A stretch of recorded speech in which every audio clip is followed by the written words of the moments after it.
Ayan, paano gamitin ang Pag-ibig Advance to Principal Payment para mapabilis ang pagbabayad ng bahay mo? Alam mo ba na pwedeng mapabilis ang pagbabayad ng bahay mo gamit ang Advance to Principal Payment ng Pag-ibig?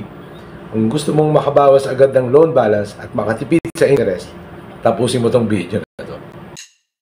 Hi guys, good afternoon. So ngayong araw, i-treat lang.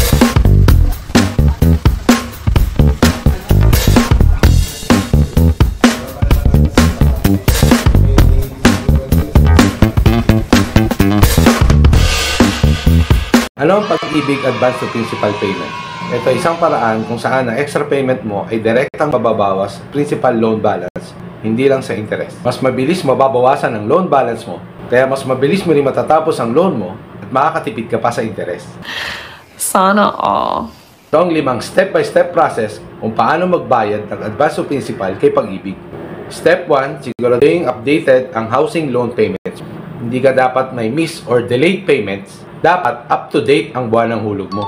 Tandaan mo na ang advance payment ay hindi tatangkabin kung meron kang pending penalties at overdue balance.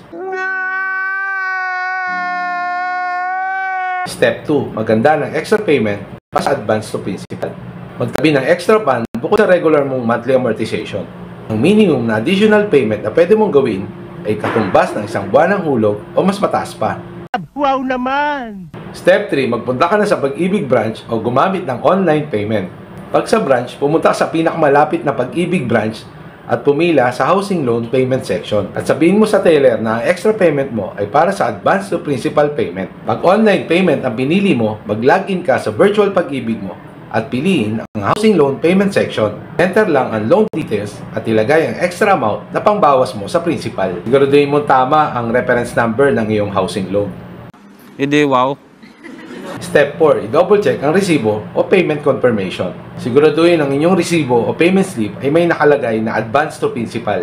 Kung may tanong ka, pwede kang tumawag sa Pag-ibig hotline o mag-email ka sa kanila. Pwede na!